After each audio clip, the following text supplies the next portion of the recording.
Ads లేకుండా latest episode చూడండి. అత్తయ్య, ఈ ఇంటి పరువు ప్రతిష్టలు ఈ 4 గోడలు దాటి బయటకు వెళ్ళకూడదని నేను ఈ ఇంటి గడపలో అడుగుపెట్టిన క్షణంలోనే నిర్ణయించుకున్నాను. ఈ బాధ్యత నాలో ప్రాణం పోయే చివరి క్షణం వరకు ఊపిరితోనే ఉంటుంది. ఇంతవరకు ఈ స్మైలీ వల్ల నాకు జరిగిన నష్టాన్ని కూడా అందుకే భరిస్తూ వచ్చాను. ఇంకా భరించే ఓపిక, ఉద్దేశం కూడా నాకు లేవు.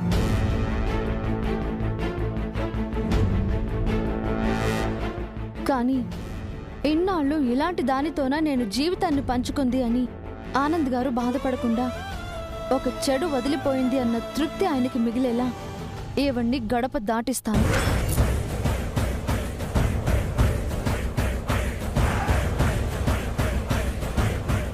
విరాజ్,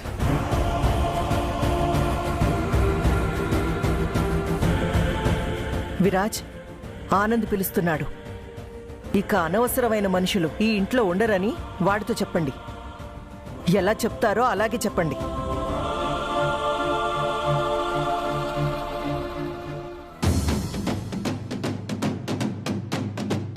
నీకిచ్చిన అవకాశాన్ని నువ్వు వాడుకుంటే నీ జీవితం ఎంతో బాగుండేది. కానీ చేతులారా ఈ పరిస్థితి తెచ్చుకున్నావు. ఇప్పటికైనా వాస్తవం అర్థమైందా? తప్పుని అబద్ధం కప్పించగలదేమో కానీ ఎప్పటికీ కరెక్ట్ చేయలేదు. కానీ ఏదో ఒక రోజు నీలా తలదించుకునే పరిస్థితిని తప్పక తీసుకొస్తుంది.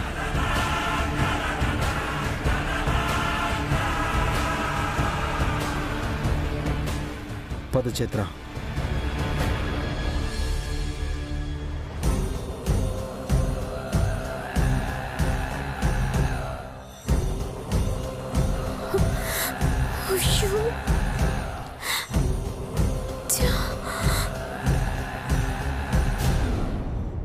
నువ్వే చెప్పరా? లేదు, నువ్వే చెప్పు బామ్మ. చెప్పు, నువ్వే చెప్పు. ఏంటి ఆనంద్, ఏంటో పిలిచినట్టున్నావు? అవునత్తయ్య, పిలిచిన విషయం ఏంటో నేను కాదు, బామ్మ చెప్తుంది. ఏంటమ్మా అది? రేపు చిన్నోడు పుట్టినరోజు కదా. ఈ సంతోషకరమైన సమయంలో మరో సంతోషాన్ని కూడా వీడికి బహుమతిగా ఇస్తున్నాం.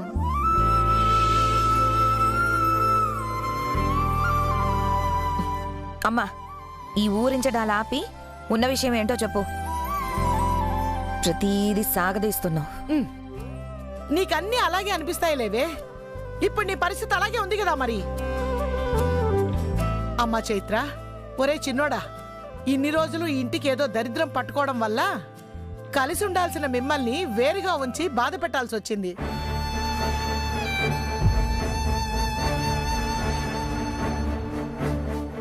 అందుకే ఆ తప్పుని మేమే స్వయంగా చెరిపేసుకొని మీ ఇద్దరూ మళ్ళీ ఒకటవ్వాలని కోరుకుంటున్నాం.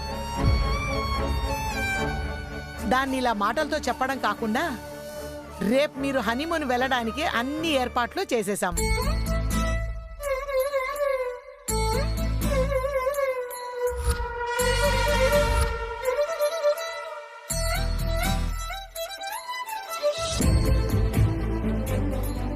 చాలా మంచి పని చేశారు అత్తయ్య గారు. ఏమే మనవరాలా, సంతోషమేనా?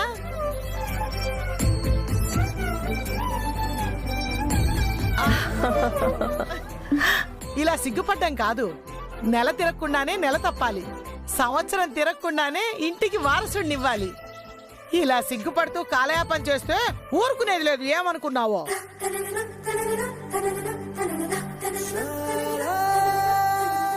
వీళ్ళు మామూలుగానే ఊరుకోలేదంటే ఇక హనీమూన్లో ఎలా ఊరుకుంటారో. అలాగే మీ ఒక్క జంటే కాదు, రేపు పెద్దోడు స్మైలీ కూడా హనీమూన్ వెళ్ళడానికి అన్ని ఏర్పాట్లు జరిగిపోయాయి.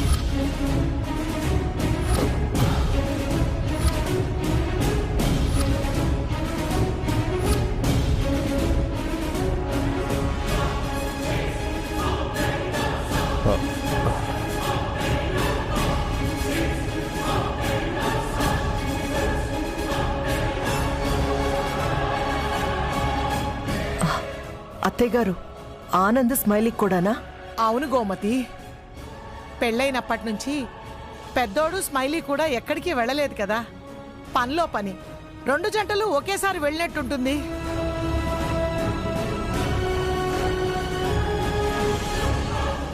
ఇది కదా వీళ్ళకి ట్విస్ట్ అంటే. నన్ను ఇంటి నుంచి వెళ్ళగొట్టడమా? ఇప్పుడు ఈ అవకాశాన్ని ఎలా వాడుకుంటానో చూడండి. పర్లేదే, పిచ్చి నిర్ణయాలతో పాటు మంచి నిర్ణయం కూడా తీసుకున్నారు. అంటే ఏంటే, స్మైలీ ఆనంద్ హనీమూన్కి వెళ్ళడం మంచి నిర్ణయం కాదనా నీ ఉద్దేశం?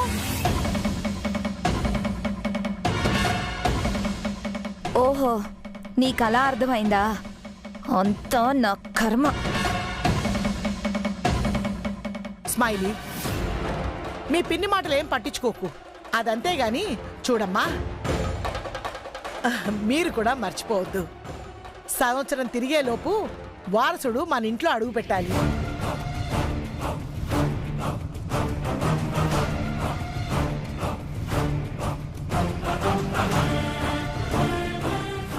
విరాజ్, నీ హనీమూన్ నీకిష్టమైన ప్లేస్ కులు మనాలిలో ఫిక్స్ చేసాం. టికెట్స్, రూమ్, ఎవ్రీథింగ్ బుక్ అయిపోయాయి. 15 days ట్రిప్, ఫుల్ ఎంజాయ్ చేయండి. ఓకేనా? ఓకే అన్నయ్య.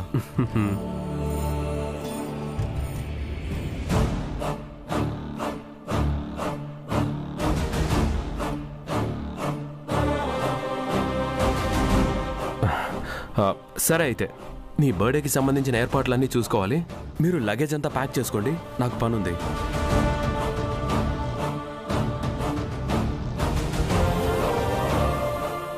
ఆగు.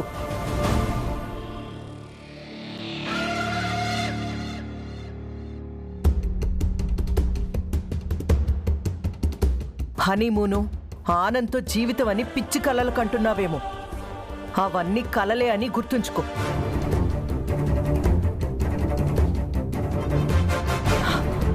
నా కొడుకు పక్కన నిలబడ్డానికి కూడా నీకు అర్హత లేదు. హనీమూన్ పేరుతో పిచ్చి వేషాలు వెయ్యాలనుకుంటే మాత్రం నేనూరుకోను. నిలువున చీరేస్తాను.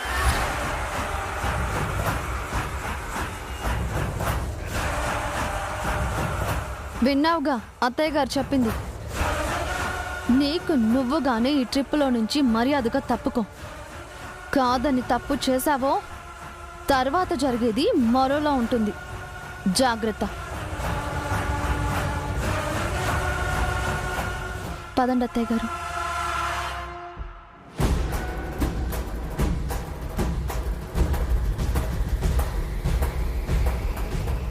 నిన్నటి వరకు నా పక్కనున్న అత్తయ్య ఇప్పుడు నీ పక్కకొచ్చింది.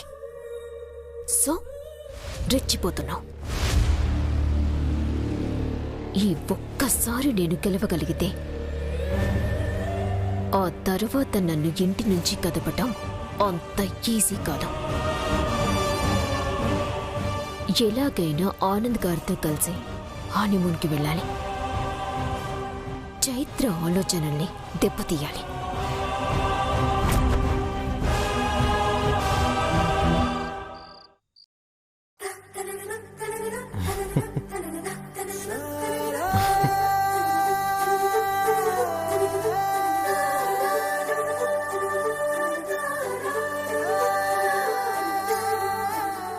హలో శ్రీవారు. ఏవండో శ్రీవారు,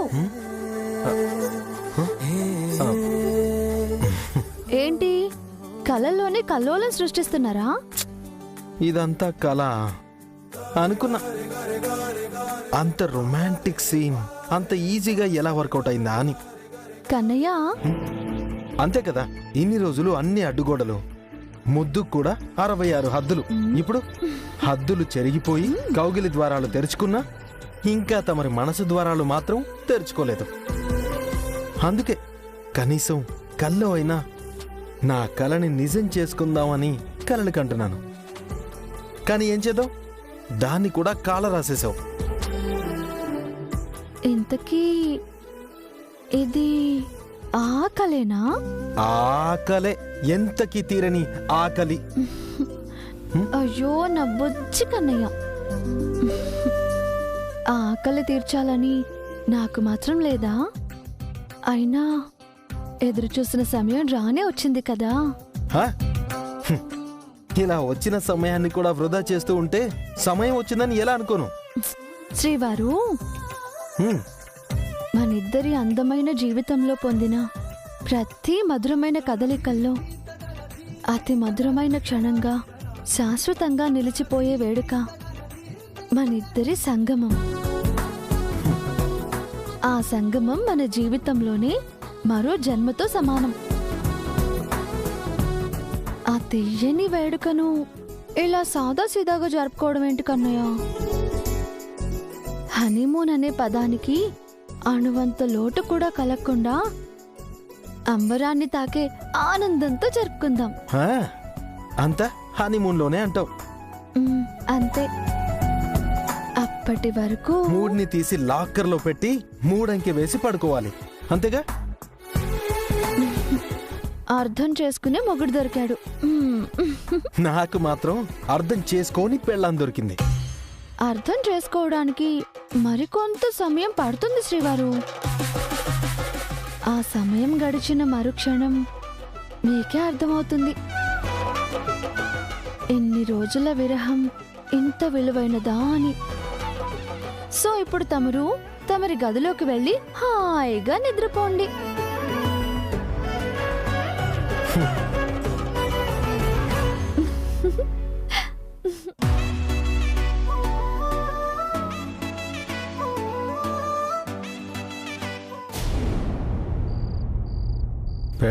పెళ్ళాం నా మీద తనకు అసలు ప్రేమే లేదు.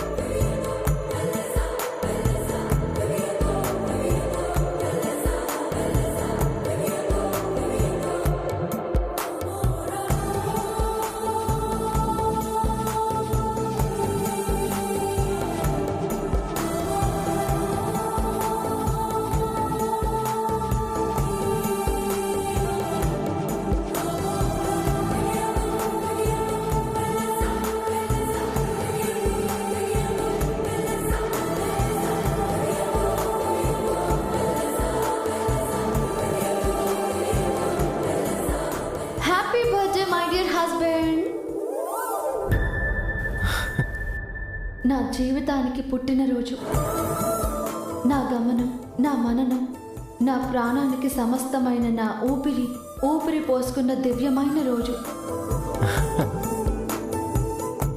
నా కన్నయ్య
అత్యంత ఇష్టమైనది music.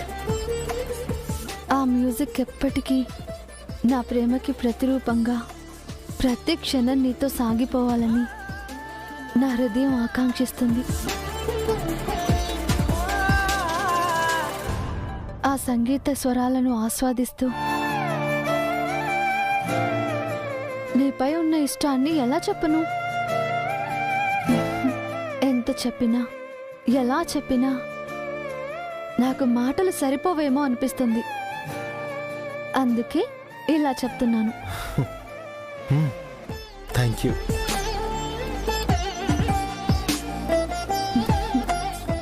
Happy birthday my dear rock star.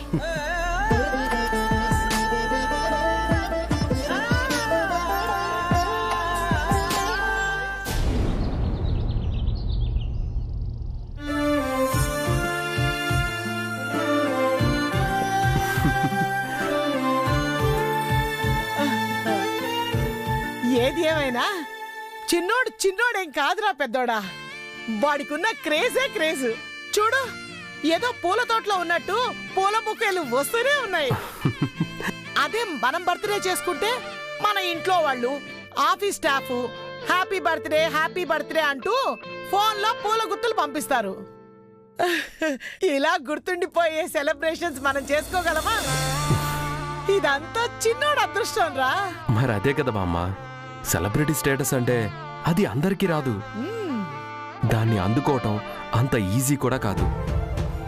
ఒక వ్యక్తికి అన్ని చప్పట్లు, అంతమంది అభిమానులు, గుర్తింపు కేవలం అదృష్టం వల్ల రాదమ్మా. దాని వెనక ఎంత స్ట్రగుల్ ఉంటుందో పోరాడి ఆ స్థాయిని సాధించిన వాడికే తెలుస్తుంది. నా తమ్ముడి స్ట్రగుల్ నాకు తెలుసు కదా బామ్మ. రాక్ స్టార్ అవ్వడానికి వాడెంత హార్డ్ వర్క్ చేశాడు. గ్రేట్ కదా. చాలా మంది డబ్బుల్లో పుట్టి బోర్న్ విత్ గోల్డెన్ స్పూన్ అనుకుంటారు. కానీ నా తమ్ముడు బోర్న్ విత్ గోల్డ్ హార్ట్.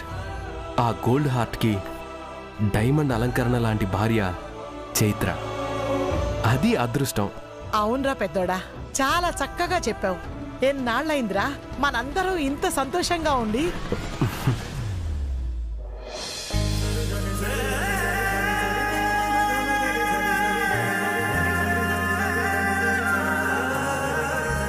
అదిగో చిన్నోడు వచ్చేసాడు.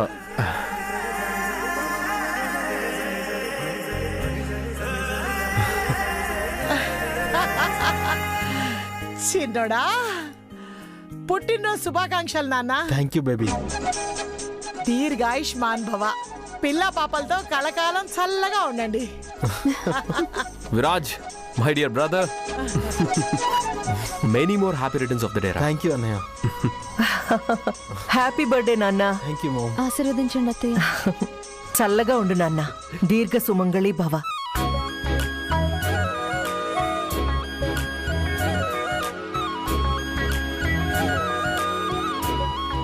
విరాజ్, అన్ని ప్రాబ్లమ్స్ క్లియర్ అయిపోయి ఒక గ్రేట్ మూమెంట్ని నీ బర్త్డే రోజు సెలబ్రేట్ చేసుకోవడం చాలా హ్యాపీగా ఉందిరా.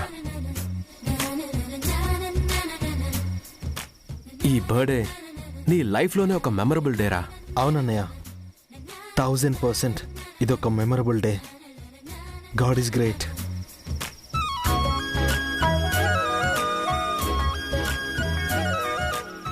విరాజ్, ఇక్కడ మేం మాత్రమే విష్ చేయడం కాదు. చూడు, నీ ఫ్యాన్స్, నీ వెల్ విషర్స్ ఎంతమంది ఎన్ని బొకేలు పంపించారు.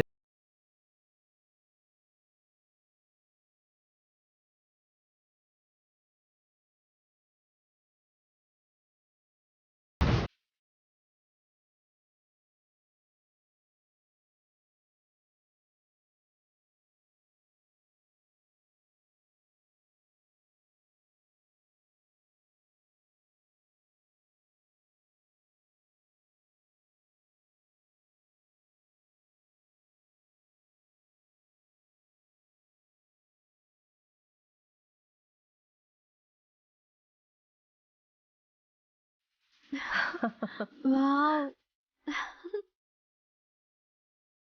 Wow, feeling so happy.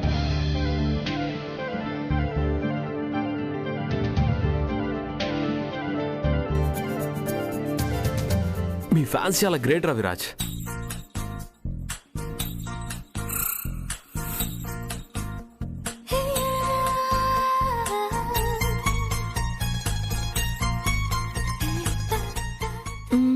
ఏంటి శ్రీవారు, చూస్తుంటే నీ ఫ్యాన్స్ నాకే పోటీ వచ్చేలా ఉన్నారు.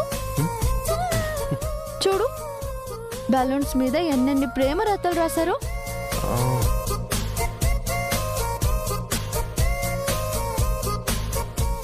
ఆగు, నేనే చదువుతాను. ఏమే మనవరాలా, రాత్రి నుంచి ఏదోలా నా మనవడికి శుభాకాంక్షలు తెలుపుతూనే ఉన్నావు కదా, ఇప్పుడు వాళ్ళ శుభాకాంక్షలు కూడా నీ నోటితోనే చెప్తానంటావు. అర్థమైందిలే.